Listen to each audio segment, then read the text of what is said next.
Bagaimana cara melaksanakan sholat daim? Saudaraku yang aku cintai karena Allah, sebelum kita memahami sholat daim, ada baiknya kita memahami apa sebenarnya arti dari kata sholat itu.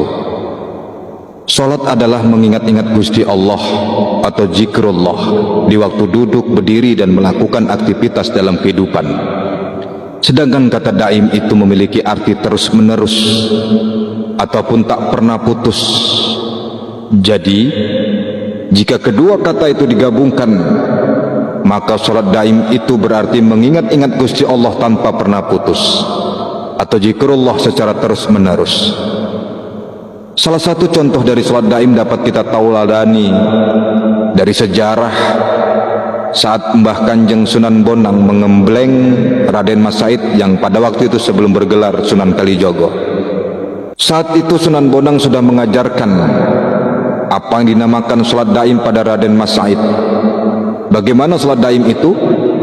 Pertama kali Sunan Bonang menyuruh Raden Mas Said untuk duduk, diam, dan berusaha untuk mengalahkan hawa nafsunya sendiri. Menurut ajaran dari Sunan Bonang, sholat daim itu hanya duduk, diam, hening, pasrah pada kehendak Allah. Raden Mas Said tidak disuruh untuk zikir ataupun melakukan ritual apapun. Apa rahasia di balik duduk diam tersebut? Cobalah Anda duduk dan berdiam diri sekarang, maka hawa nafsu Anda akan berbicara sendiri. Ia akan melaporkan hal-hal yang bersifat duniawi pada diri Anda. Hal itu semata-mata terjadi karena hawa nafsu kita mengajak kita untuk terus terikat dengan segala hal yang berbau dunia. Awalnya, orang diam pikirannya kemana-mana. Namun setelah sekian waktu diam di tempat, akal dan keinginannya akhirnya melemas dan benar-benar tidak memiliki daya untuk berpikir. Energi keinginan duniawinya lepas dan lenyap.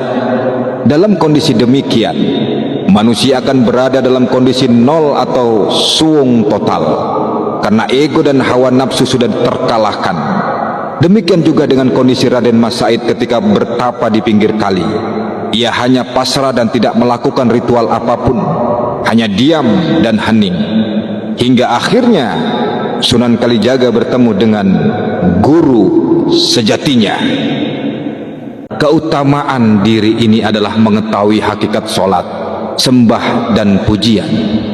Solat yang sesungguhnya bukanlah mengerjakan solat isya atau maghrib atau solat 5 waktu. Itu namanya solat. Apabila disebut solat, maka itu hanya hiasan dari solat daim, hanya tata krama. Saudaraku yang aku cintai karena Allah, solat sejati tidak hanya mengerjakan sembah ragah atau tataran syariat mengerjakan solat 5 waktu. Solat sejati adalah solat daim, yaitu bersatunya semua indrah dan tubuh kita untuk selalu memujinya dengan kalimat penyaksian bahwa yang suci di dunia ini hanya Tuhan. Hu Allah, dialah Allah. Hu saat menarik nafas dan Allah saat mengeluarkan nafas.